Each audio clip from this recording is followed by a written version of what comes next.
Hello and welcome everybody, this is Chinmay Pathak and आज हमारा है डे 14। 14 डेज से हम लिखते आ रहे हैं। बहुत सारे इंपॉर्टेंट क्वेश्चंस हमने ऑलरेडी कवर कर चुके हैं। हम लोग सारे डिफरेंट डिफरेंट यूनिट से हमने किया है। हम इंडियन रेगुलेटरी फ्रेमवर्क से शुरू करते हुए हम इंडियन कॉन्ट्रैक्ट एक्ट के आज हम आके 6th एंड 7th यूनिट पे आ चुके हैं। उसमें से 7th यूनिट तो आपको नया एडिशन हो गया है।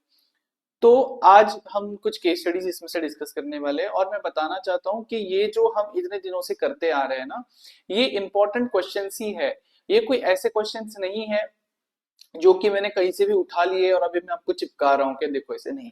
ये पेपर में आए हुए क्वेश्चंस हैं, एमटीपी वाले क्वेश्चंस है, आरटीपी वाले क्वेश्चंस है। जो मुझे लगता है इस 10 में से ये दो इंपॉर्टेंट है, मैं वो दो उठा के यहाँ पे डाल के आपको लिखवा रहा हूँ।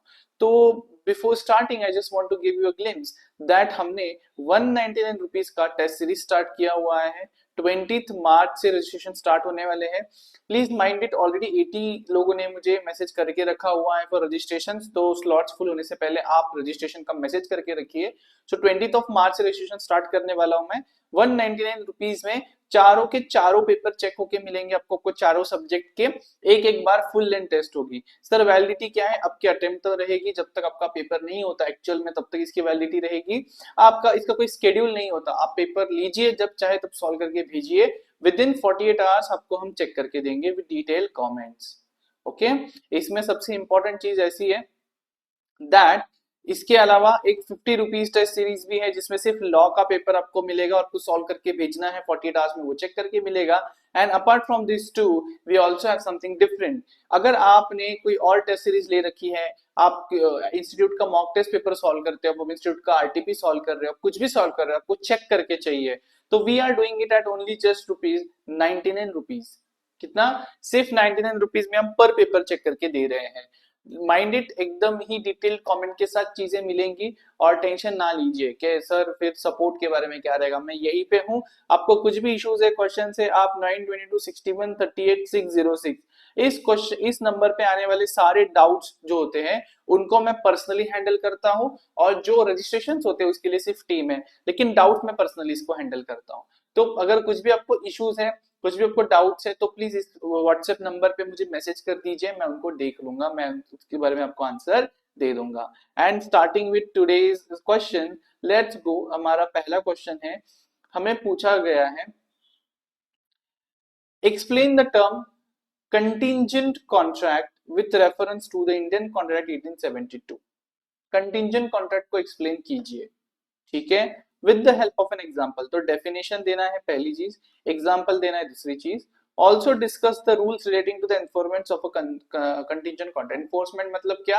कंटिजेंट कॉन्ट्रैक्ट को कब कब फोर्सफुली परफॉर्म करवा सकते हैं हम, बात करेंगे थोड़ा डिटेल में। तो तीन चीजें यहाँ पे करनी है, तीनों लिखोगे फुल और फुल तो 7 मार्क्स मिलेंगे। थ्योरेटिकल क्वेश्चन है लेकिन इलस्ट्रेशन के साथ लिखना है। तो लिखना शुरू करेंगे। सबसे पहले तो मुझे बताना है कंटिंजेंट कॉन्ट्रैक्ट होता क्या है। पहले एक चीज समझ लीजिए, एक होता है बैटिंग। इंडिया पाकिस्तान का मैच चल रहा है, आपने आपके दोस्त के साथ एक बेट लगाई कि भाई अगर इंडिया जीतता है तो मैं तुझे 50 रुपीज तू मुझे देगा, अगर इंडिया हारता है मतलब पाकिस्तान जीतता है तो मैं तुझे 50 रुपीज दूंगा, अगर टाई हो गया तो हमारी बेट कैंसिल। तो ये जो होता है ना, इसमें आपका कोई रियल गेन या लॉस नहीं है, ये कुछ अलग ही इवेंट है, आपसे रिलेटेड नहीं है, आपका कुछ फाइनेंशियल लॉस नहीं है, कुछ मेंटल लॉस नहीं है, इमोशनल लॉस नहीं है। बस आपको लगता है कि बेटिंग कर सकते हैं इसलिए आप कर रहे हो, तो दिस आर वेजरिंग कॉन्ट्रैक्ट, इसको भूल जाओ। ये इंडियन कॉन्ट्रैक्ट में कभी बैठते नहीं, ये इनवैलिड होते हैं, इलीगल होते हैं। लेकिन दूसरा आता है कंटिंजेंट कॉन्ट्रैक्ट। कंटिंजेंट कॉन्ट्रैक्ट क्या होता है? जैसे मेरे पास मान लीजिए कार है, अब मुझे क्या होता है ना, या फिर मिस्टर ए है, उनके पास एक कार है, इनको क्या डर है कि इनकी कार जो है ना, ये इसको अगर अर्थक्वेक से या फिर फायर से या फिर थेफ्ट से कुछ इशू हो गया तो इनकी तो कार बड़ी महंगी है, 10 करोड़ की कार है। तो ये क्या करेंगे, एक इंश्योरेंस कंपनी के पास जाएंगे, मिस्ट एक्स वाई जेड लिमिटेड, या फिर यहाँ पे एक कंपनी का नाम ही ले लेते हैं हम, फ्यूचर जनरल इंश्योरेंस। ठीक है, मैं इनका लेता हूं तो मुझे पता है, फ्यूचर जनरल इंश्योरेंस।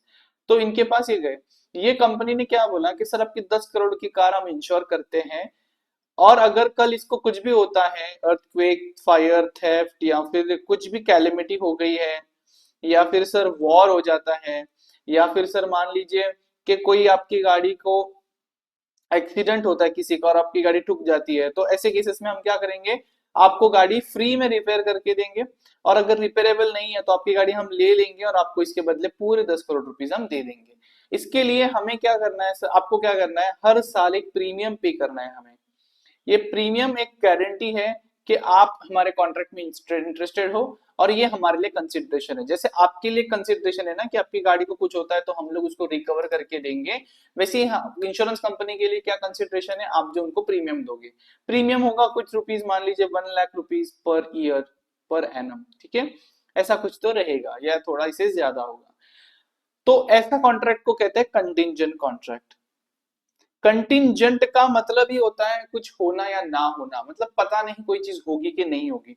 तो यहाँ पे earthquake, fire, theft, calamity, war, accident होगा कि नहीं होगा पता नहीं, नहीं होगा तो इंश्योरेंस कंपनी कुछ भी नहीं देगी, और मिस्टर ए ने जो 1-1 लाख रुपए हर साल भरे हैं वो इंश्योरेंस कंपनी की इनकम बन जाएगी। किसी साल मान लीजिए हो गया तो इंश्योरेंस कंपनी को 10 करोड़ मिस्टर ए को देने हैं। तो ये कॉन्ट्रैक्ट जो है ना, ये कि कोई चीज होना, हैपन होने पे, या कोई चीज नॉन हैपन होने पे रहता है। जैसे ये वाला कॉन्ट्रैक्ट तब एनफोर्स, तब वैलिड होगा जब ये चीजें होंगी, मतलब हैपनिंग ऑफ एन इवेंट। ठीक है, उल्टा भी होता है इसमें, उल्टा भी होता है। जैसे किसी की कार रेसिंग में गई है और रेसिंग कार चल रही है, तो वहां पे भी होता है कि अगर आपकी गाड़ी जीत गई लेकिन नुकसान नहीं हुआ तो हम इतना पे करेंगे। अगर आपकी गाड़ी हार गई और नुकसान हो गया तो इतना पे करेंगे। अगर आपकी गाड़ी हार भी जाती है लेकिन नुकसान कुछ नहीं होता, कुछ इश्यूज नहीं आते, तो it can be happening, it can be non happening, depending upon the situation.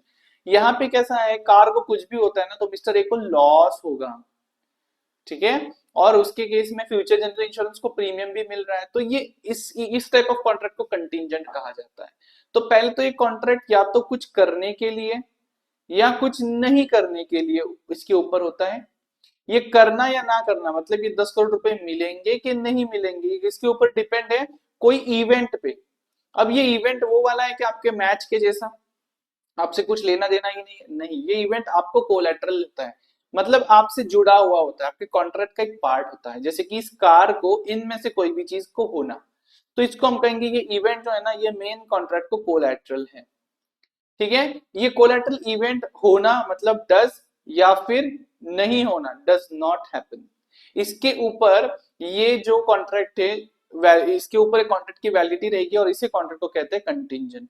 तो contingent contracts are basically those contract in which there is something to do or not to do, and it is dependent upon an event which is collateral to the main contract, whether it if it does happen or it does not happen, so it depends upon that part। तो ऐसा वो रहेगा, इसमें insurance आ जाता है, guarantee आ जाती है। जैसे आपके पापा ने कहीं से लोन लिया तो बैंक एक गारंटर बुलाएगा और उसको साइन करवाएगा, आपके पापा का फ्रेंड रहेगा गारंटर, गारंटर बोलेगा अगर आपके पापा पैसे नहीं भरेंगे तो मैं बैंक को पैसे दूंगा। तो गारंटी का ये कॉन्ट्रैक्ट होता है। तो ये बेसिकली यहाँ पे कंटिजेंसी का केस है जो मैंने आपको बताया, डेफिनेशन हो गया। एग्जाम्पल हम लिख देंगे, जो हमने एक्सप्लेन किया वो एग्जाम्पल हम लिखेंगे। अब एनफोर्समेंट मतलब क्या होता है, वो जब लिखना शुरू करेंगे तो मैं थोड़ा सा एक्सप्लेन आपको करता हूँ। अगर ये वाली प्रोसेस सबको समझ में आ गई है तो let's start writing our answers. Let's start writing. तो सबसे पहले मुझे लिखना है डेफिनेशन, तो मैं यहाँ पे एक लाइन मार के लिखूंगा डेफिनेशन।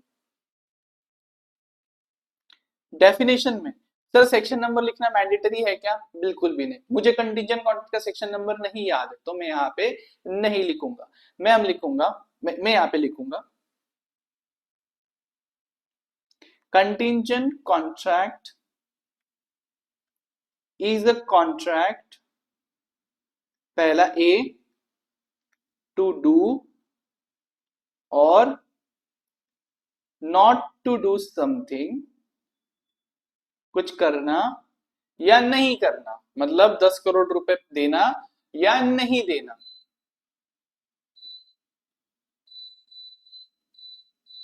गर्मी बहुत बढ़ गई है। टू डू और not to do something if, कुछ चीज होगी, इवेंट, इफ सम इवेंट। और ये कैसा है, मेन कॉन्ट्रैक्ट को कोलैटरल है, collateral to the main contract. तो कोलैटरल टू मेन कॉन्ट्रैक्ट लिख सकते हैं, सच कॉन्ट्रैक्ट लिख सकते हैं, collateral to such contract does और डज नॉट हैपन। तोड़ के लिखा हमने डज और डज नॉट हैपन। ठीक है, इसमें एग्जांपल आएगा contracts of insurance, guarantee etcetera, ये वाले कॉन्ट्रैक्ट्स इसमें आएंगे। अब हम इसमें लिखेंगे illustration.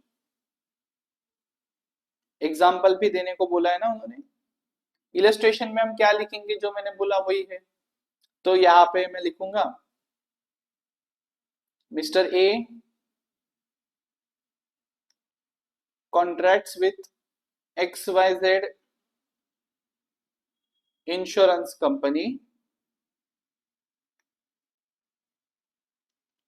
to insure his car from loss to the extent of ₹10 crore. ठीक है, अब आ जाता है तीसरा चीज, रूल्स रिलेटिंग टू एनफोर्समेंट। मतलब कौन सा कॉन्ट्रैक्ट कंटीजेंट का हम कब एनफोर्स कर सकते हैं।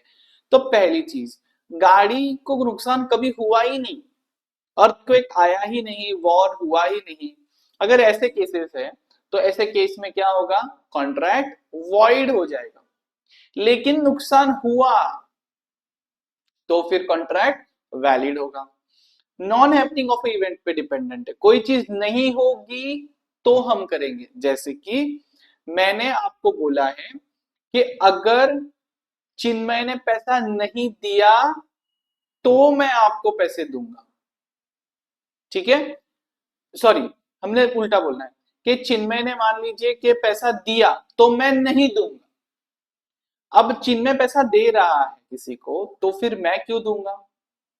समझ रहे हो आप लोग। तो if something is happening but contract किस लिए बना है, नॉट हैपनिंग पे। समझ में आ रहा है, पहला जो कॉन्ट्रैक्ट था वो हैपनिंग ऑफ एन इवेंट पे था, अर्थक्वेक होगा तो पैसा मिलेगा, नहीं होगा तो नहीं मिलेगा। वैसे नॉन हैपनिंग है तो कोई चीज अगर नहीं होगी तो कॉन्ट्रैक्ट वैलिड होगा, अगर वो चीज होती है तो कॉन्ट्रैक्ट इनवैलिड या फिर वॉइड करार करा दिया जाएगा। Conduct of a living person मतलब क्या, कि कोई बंदा फ्यूचर में जाके पैसे देने वाला है। अब जब वो पैसे देगा, अगर वो चीज वो इवेंट उसके कंडक्ट से प्रूव हो जाती है तो एनफोर्सेबल वैलिड कॉन्ट्रैक्ट है। अगर आगे जाके वो चीज वो नहीं करता या वो मर जाता है, वो नहीं कर पा रहा है, तो it become contract becomes void. Future conduct of a living person. इसके बाद आ जाता है सर स्पेसिफाइड इवेंट एक टाइम के अंदर। मतलब कॉन्ट्रैक्ट ऑफ इंश्योरेंस में लिखा है कि अगले 1 साल में गाड़ी को कुछ हुआ तो ही पैसा देंगे, 1 साल के अंदर कुछ नहीं हुआ तो कुछ नहीं देंगे, 1 साल के बाद हुआ तो हमारा कुछ लेना देना है। तो 1 साल के अंदर होता है तो कॉन्ट्रैक्ट वैलिड होगा, कुछ भी नहीं होता है गाड़ी को 1 साल के अंदर तो कॉन्ट्रैक्ट वॉइड होगा।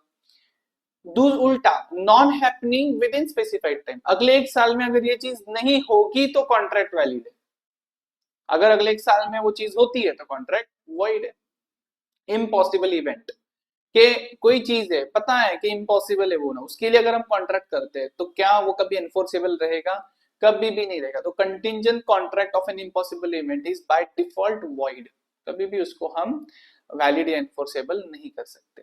तो अगर ये आपको क्लियर है तो ये 6 रूल्स मैं लिखने वाला हूँ, अपोजिट एक दूसरे के। पहला बोलेगा हैपनिंग ऑफ एन इवेंट है तो इवेंट होगा, दूसरा वाला बोलेगा non happening of an event है, तीसरा बोलेगा फ्यूचर कंडक्ट, फोर्थ बोलेगा happening event with in a specified time, fifth वाला बोलेगा non happening with in a specified time, and last वाला इम्पॉसिबल इवेंट। तो पहला हम लिखेंगे, या फिर बेसिकली मैं यहाँ पे लिखूंगा rules relating to enforceability of a contingent contract are as follows. इसमें पहला रूल हैपनिंग के बारे में लिखना है, तो enforcement of contracts contingent on happening of an event.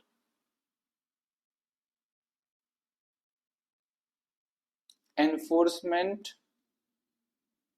Of contracts जो कंटिंजेंट है on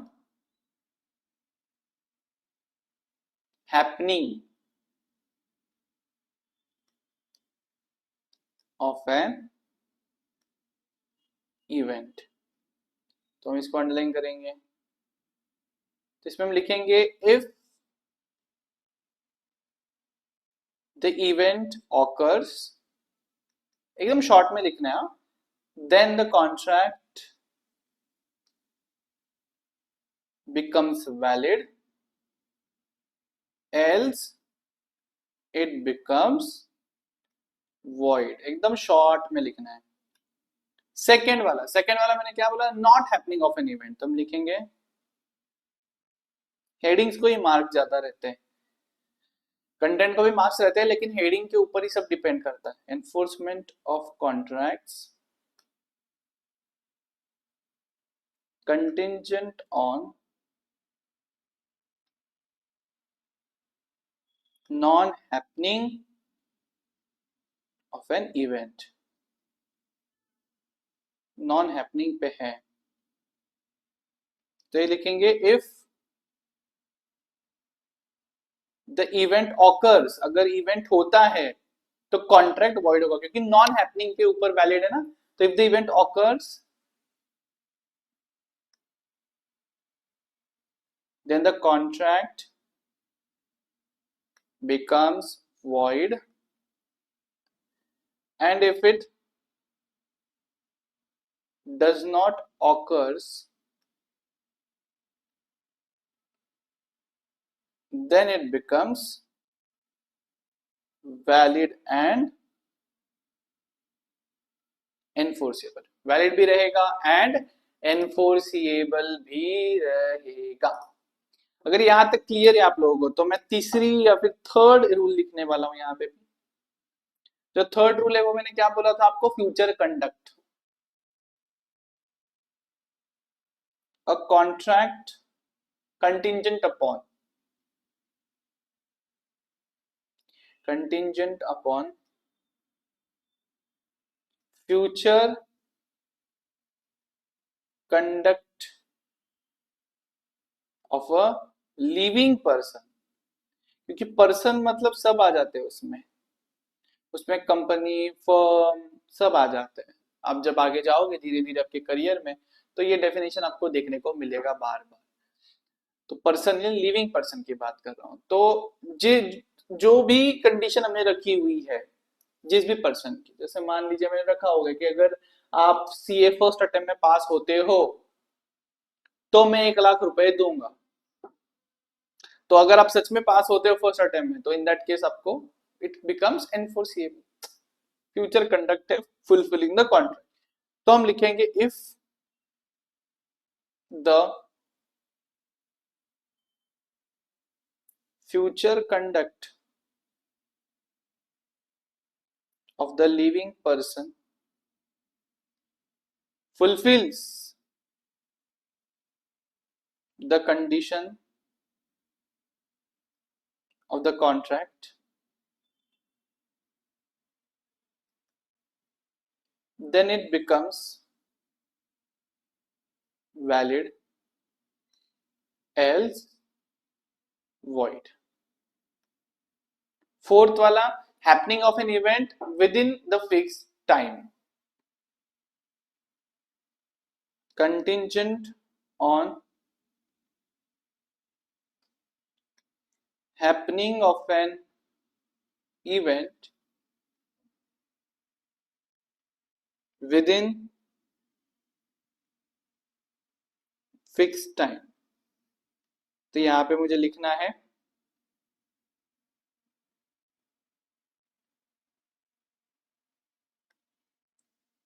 if the event occurs within the specified time, then the contract is valid, else it becomes void। Fifth में इसका opposite, contingent on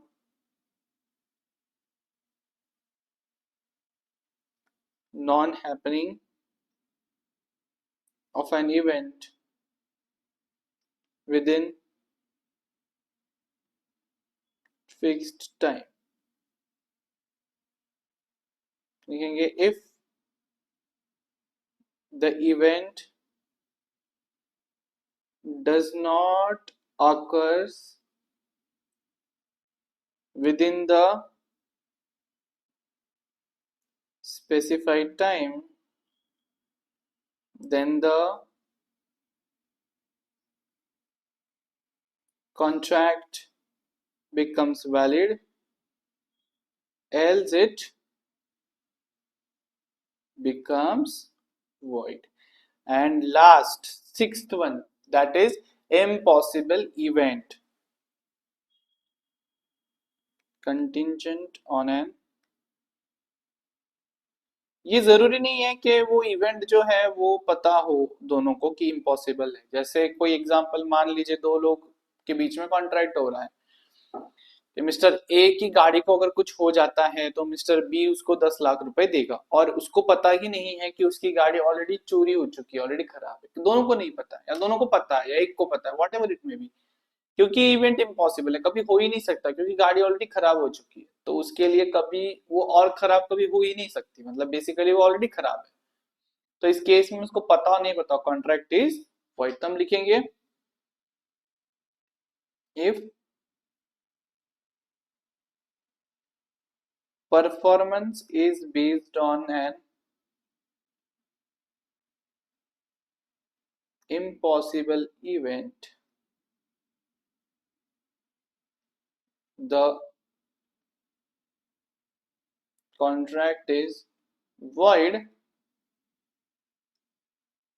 irrespective of whether the parties are aware of the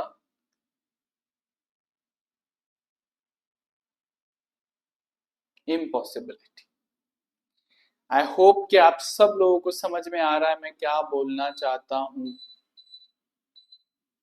I hope कि मैंने सही से explain किया है, 100% किया है। Moving to the next question, again ये यूनिट 6 का ही क्वेश्चन है सर। क्या कहता है, केस स्टडी है। एक्स फाउंड अ वॉलेट, ये 2019 में आ चुका है नवंबर में, इन अ रेस्टोरेंट। एक रेस्टोरेंट में एक्स को एक वॉलेट मिलता है। He inquired of all the customers present there, but the true owner could not be found. सबको पूछा लेकिन कोई उसका ओरिजिनल ओनर मिला नहीं। He handed over the same to the manager of the restaurant to keep till the true owner is found. X को मिला तो X इसका फर्स्ट फाउंडर है, इसने मैनेजर को दिया, तो पहले तो मैनेजर का कुछ अधिकार नहीं होता, याद रखना चाहिए। सेकंड फाउंडर जिसने उसको दिया ना, उसका कुछ लेना देना नहीं होता। एम सिर्फ एक बेली है, इसको रखने के लिए दिया है, इसको नुकसान नहीं होना चाहिए इस कारण से, और इसके लिए दिया है कि जो ओरिजिनली मिलता है तो दे दो। After a week he went back to the restaurant to enquire about the wallet. ये एक वीक बाद वापस गया इधर, तो मैनेजर बोलता है refuse to return it back saying it did not belong to him. M बोलता है तेरे को क्या करने का है, तेरा तो नहीं है ना वो वॉलेट, तेरा नहीं है ना, तो तेरे को क्या करने का है, वो अब मेरा है, मेरे पास है, मैं जो करना है करूंगा। In the light of the Indian Code 1872, can X recover it from the manager? क्या X उससे ले पाएगा वापस? तो यहाँ पे तो पहले तो X ओरिजिनल ओनर है नहीं, लेकिन M जो है ये तो ना फाउंडर भी नहीं है, इसको तो मिला भी नहीं है, फाउंडर ओरिजिनल फाउंडर तो X है।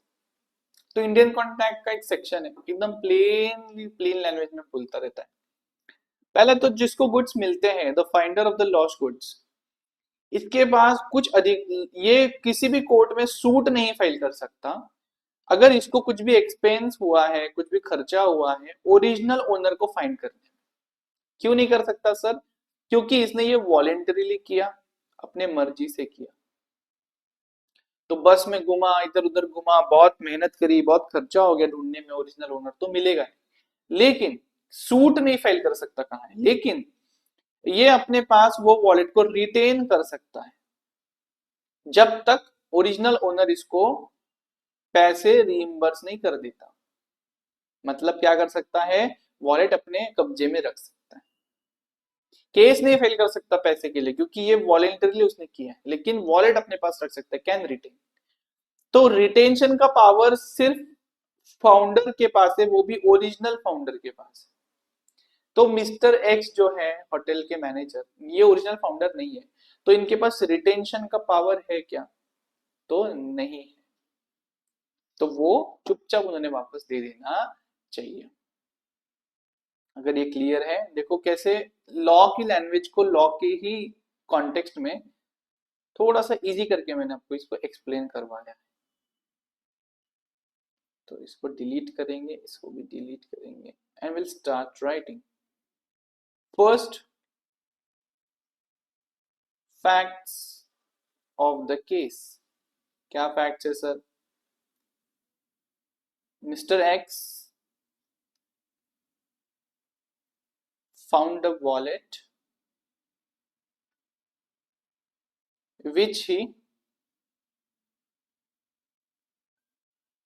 handed over to Mr. M. Now, Mr. M refuses to give it back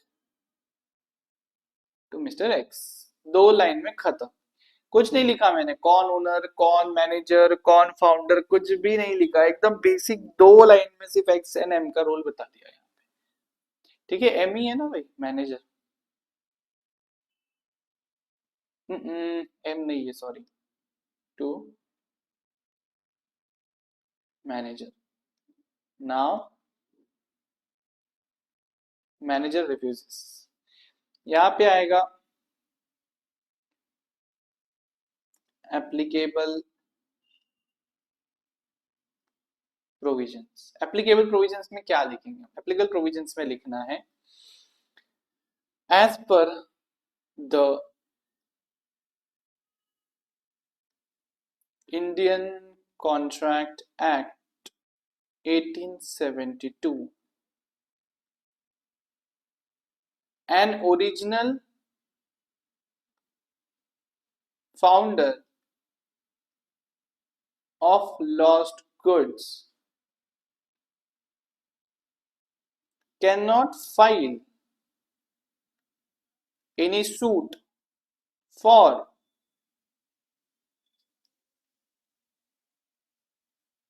recovery of expenses that he incurred voluntarily to find the true owner. However, he can retain the goods with him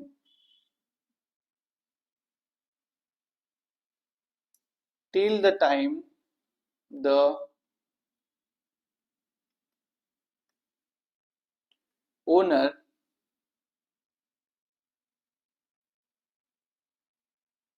reimburses him the expenses incur। जितना भी expenses इनकर किया है उतना अगर आप उसको जब तक देते नहीं तब तक उसके पास रिटेंशन का पावर है। ठीक है, यहाँ पे हम लिखेंगे original founder can not file any suit voluntarily expenses, he can retain till reimburses। Clear है? यहाँ पे लास्ट में हम लिखेंगे analysis and conclusion. In the instant case, भाई रिकॉर्डिंग तो चल रहा है ना मेरा, नहीं तो वांदे हो जाएंगे बाद में। ठीक है, in the instant case mister x is the original finder, is the original finder of the wallet he handed it over to the hotel manager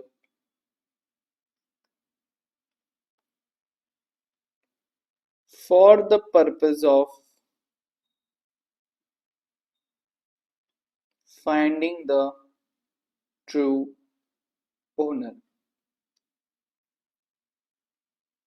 तो यहाँ पे बेसिकली हमने ये सब बताया है। After a week when Mr. X visits and asks for the wallet from hotel manager,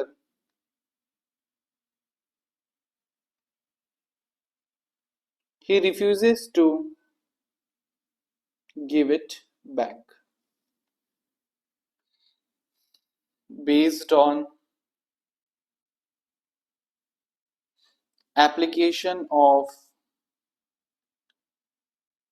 above provisions. Mr. X is entitled to get back the wallet from hotel manager। बस इतना ही है, इसमें और कुछ भी नहीं है। एंड द लास्ट क्वेश्चन आज का है अगेन यूनिट 7 का बहुत बड़ा केस स्टडी है, तो थोड़ा टाइम इसमें हमको देना तो पड़ेगा। कहता है मनीष अ माइनर, मनीष कौन है? माइनर है। लॉस्ट हिज पेरेंट्स इन कोविड-19 पैंडेमिक, कोविड-19 पैंडेमिक में इसके पेरेंट्स का अनफॉर्चुनेटली डेथ हुआ है। आगे due to poor financial background Manish was facing difficulties in maintaining his livelihood. ठीक है, रोज के खाने पीने के पैसे नहीं है उसके पास। He approach mister Sohail a grocery shopkeeper, तो किराने वाले के पास, दुकान वाले के पास गया, बोलता है supply him grocery items and to wait for some period for receiving his dues, बोलता है अभी खाने के लिए दे दो चीजें, पैसे थोड़े टाइम बाद दे दूंगा। Mister Sohail did not agree, नहीं बोलता, बोलता है नहीं बाबा तू नहीं दिया तो। लेकिन mister Ganesh, a local person, दूसरी के साइड में मिस्टर गणेश रहता है जो मेजर है, कौन है? मेजर है मतलब 18 प्लस है। Agreed to provide guarantee that he would pay the dues in case Manish fails. तो यार ताव ताव में बोल दिया उसने, मनीष नहीं देगा पैसे तो मैं दे दूंगा, इतनी थोड़ी बड़ी बात है। मिस्टर सोहेल ने सप्लाई कर दिए ग्रोसरीज मनीष को इस प्रॉमिस के ऊपर। थोड़े महीने बाद मनीष ने अपने पैसे नहीं दिए, मिस्टर सोहेल मिस्टर गणेश के पास जाता है, दुकान वाला गणेश के पास जाता है, बोलता है पैसे दे। तो गणेश बोलता है टू ग्राउंड्स पे, पहला no consideration in the contract of guarantee, कहता है जो मैंने तुमको गारंटी दिया कि अगर मिस्टर जो मनीष है माइनर है उसने अगर आपको पैसा नहीं दिया तो मैं आपको पैसे दूंगा, तो इस कॉन्ट्रैक्ट ऑफ गारंटी में कंसिडरेशन कहाँ है? मैं तो आपको पैसे दूंगा ये कंसिडरेशन है, लेकिन आप मुझे क्या दे रहे हो? कुछ भी तो नहीं दे रहे हो। और जब आप मुझे कुछ भी नहीं दे रहे हो तो यहाँ पे कंसिडरेशन है ही नहीं, और जब कंसिडरेशन नहीं है तो कॉन्ट्रैक्ट इनवैलिड है, पहला ग्राउंड है उसका। दूसरा, Manish is a minor and therefore on both grounds the contract of guarantee is not valid. पहला ग्राउंड कंसिडरेशन नहीं है कुछ, दूसरा ग्राउंड जो मनीष है वो माइनर है। ठीक है, आप इंडियन कॉन्ट्रैक्ट के प्रोविजंस को रेफर करके बताइए whether the contention of mister Ganesh the surety stainable, surety मतलब कौन जो गारंटी देता है कि ये नहीं देगा तो मैं पैसे दूंगा। Will your answer differ in case both Manish and mister Ganesh minors है, मतलब अगर मिस्टर मनीष माइनर है और मिस्टर गणेश श्योरिटी भी माइनर है तो क्या आंसर डिफरेंट होगा? तो दो चीजें पूछिए 4 मार्क के लिए। तो पहले तो बता दो, एक सेक्शन 127 है इंडियन कॉन्ट्रैक्ट एक्ट का, सीए इंटर में था, अभी सीए फाउंडेशन में है पिछले 2 अटेम्प्ट से। सेक्शन 127 है इंडियन कॉन्ट्रैक्ट एक्ट का, 1872 एक्ट का, जो सेक्शन 127 क्लियरली बोलता है पहली चीज, एक कॉन्ट्रैक्ट ऑफ गारंटी जब बनती है, कोई भी अगर गारंटी दे रहा है कि अगर वो पैसे नहीं देगा तो मैं दूंगा, वो गुड सप्लाई नहीं करेगा तो मैं करूंगा, ऐसा कुछ भी अगर कॉन्ट्रैक्ट होता है तो ऐसे केसेस में दो लोगों के बीच में कॉन्ट्रैक्ट, एग्जांपल के मिस्टर ए और मिस्टर बी है, मिस्टर ए मिस्टर बी को 10 लाख रुपए देगा मिस्टर बी उसको 1 महीने बाद 11 लाख देगा। तो दोनों के लिए कंसिडरेशन यहाँ पे है। एक मिस्टर सी है जिसने मिस्टर ए को क्या दिया है, गारंटी, कि अगर मिस्टर बी 11 लाख नहीं देगा तो मैं दूंगा तुमको 11 लाख। बैंक के साथ हम करते गारंटी का कॉन्ट्रैक्ट, ऐसे ही होता है। तो इसमें देखा जाए तो ए से सी को कुछ भी नहीं मिल रहा। तो सेक्शन 127 क्लियरली बोलता है इंडियन कॉन्ट्रैक्ट का, सेक्शन 127 इंडियन कॉन्ट्रैक्ट का क्लियरली बोलता है कि अगर सी को कुछ भी नहीं मिल रहा है फिर भी ये contract of guarantee will be valid, this contract of guarantee will be valid, 100% valid even when no consideration is going, which is given in section 127 of the ICA 1872. Clear? Second thing इसमें आ जाता है, the second thing under consideration in this type of contract is कि अगर A और B में B मान लीजिए minor भी निकलता है या फिर इनकॉम्पिटेंट कॉन्ट्रैक्ट भी निकलता है, तो even in that case this contract of guarantee will be still be valid even if Mr. B is minor. This is again given in section 127 of the Indian Contract 1872. So this two contentions के basis पे ये contract of guarantee हमेशा valid ही रहेगा even when Mr. B अगर minor है और यहाँ पे Mr. C को कुछ भी consideration नहीं मिल रहा है।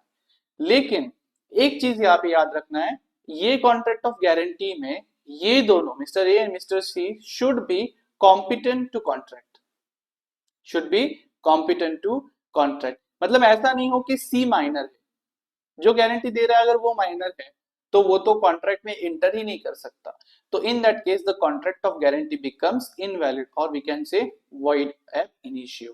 सो these are the three things जो सेक्शन 127 के एप्लीकेशन से निकल के आते हैं। बस हमें ये तीन चीजें यहाँ पे लिखनी है। तो पहला वाला है, क्या मिस्टर गणेश जो श्योरिटी है वो उसको जो कह रहा है कि कॉन्ट्रैक्ट में कंसिडरेशन उसको नहीं मिल रहा है और इसके बेसिस पे इनवैलिड है कॉन्ट्रैक्ट, तो क्या ये सही है? तो हमको लिखना है कि नहीं, अगर कंसिडरेशन नहीं भी मिल रहा है तो as per 127 this contract is still valid. दूसरा कंटेंट, दूसरा जो है कि वो माइनर है, बी माइनर है, तो ये बोलेंगे कि even if it he is minor in that case also this guarantee is valid. तीसरा चीज जो है कि अगर मिस्टर मनीष और मिस्टर गणेश दोनों माइनर हो गए, मतलब मिस्टर बी एंड मिस्टर सी दोनों माइनर है, तो भाई यहाँ पे गारंटी देने वाला ही माइनर है, तो in that case it becomes a void contract. तो based on this three application, based on this three things, हमें इस आंसर को फ्रेम करना है, फैक्ट्स ऑफ द केस के साथ इसको हमें लिखना है। तो let's start writing here. Firstly facts of the case. Facts of the case में मुझे एकदम शॉर्ट में लिखना है यहाँ पे क्या हो रहा है, तो मैं यहाँ पे लिखूंगा मिस्टर मनीष। अब यहाँ पे ये बैकग्राउंड मत लिखो दैट उनके पेरेंट्स की डेथ हो गई एंड दैट ऑल थिंग, तो मिस्टर मनीष हाइफन लेके a minor purchased goods from mister कौन है यहाँ पे, Sohail, purchase goods from mister Sohail and guarantee for its payment was given by Mr. Ganesh a major। ठीक है, ये बेसिकली हुआ है यहाँ पे। और अभी क्या हो रहा है, नाउ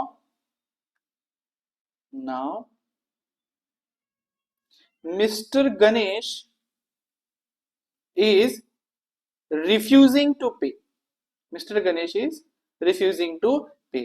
तो ऐसे केसेस में मैं यहाँ पे लिखूंगा एप्लीकेबल प्रोविजंस में, एप्लीकेबल प्रोविजंस में मुझे सेक्शन 127 मुझे याद है तो मैं इसको कोट करूंगा। एप्लीकेबल प्रोविजंस लिखूंगा as per section 127 of the Indian contract act 1872। यहाँ पे दो इन्फरेंसेस मुझे लिखने हैं। First, consideration provided to a principal debtor, principal debtor यानी हमारे केस में जो मिस्टर मनीष है, जो पैसे देने वाला है मिस्टर सोहेल को, ठीक है। तो ये बहुत बार बता चुका हूं मैं कि क्रॉस में पकड़ता है डेटर क्रेडिटर का कॉन्सेप्ट, तो देख लिया अगर मेरे बाकी के वीडियोस में मैं क्लियरली बताया है। तो प्रिंसिपल डेटर को जो कंसिडरेशन मिल रहा है, मतलब गुड्स मिल रहे हैं टू मिस्टर मनीष, तो हम रहेंगे it's sufficient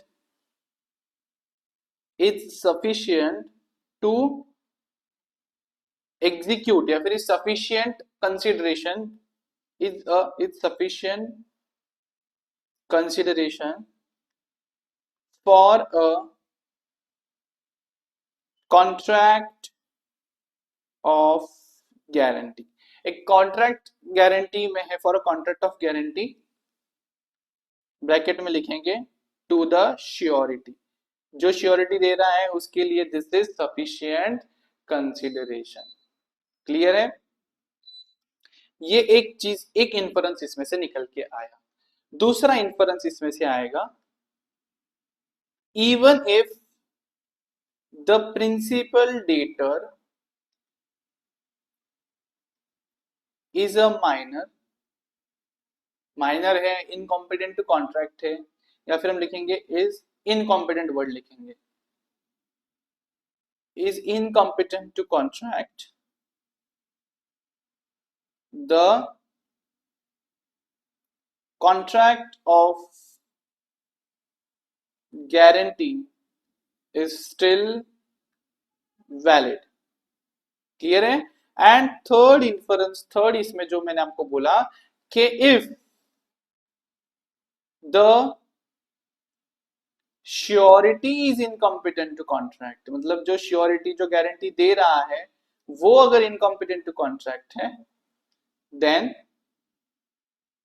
the contract of guarantee is invalid. तो उस केस में कॉन्ट्रैक्ट ऑफ गारंटी, तो surety incompetent, invalid, principal debtor incompetent, still valid, consideration principal debtor sufficient consideration to the surety, that's it। ये तीन inferences इसमें से हमने निकाले हैं। एंड अब यहाँ पे हम लिखेंगे, सॉरी, यहाँ पे हम लिखेंगे analysis and conclusion. Analysis and conclusion में हम लिखेंगे in the present case mister, कौन है? Manish, mister Manish is a minor and Mr. Ganesh is a major। ठीक है? Based on application of above provisions, following conclusions are drawn।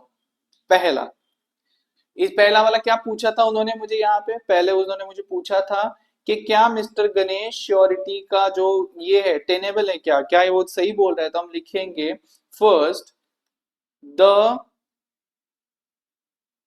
Contention of mister Ganesh is not tenable since Mr. Manish is minor and, नहीं यहाँ पे उल्टा करूंगा मैं, is not tenable। हम लिखेंगे आगे consideration to Mr. Manish is a sufficient consideration to Mr. Ganesh, also Mr. Manish's incompetence will not impact Mr. Ganesh surety। जो गणेश ने श्योरिटी दी है, गारंटी दी है, उसके ऊपर कुछ भी इंपैक्ट नहीं आएगा।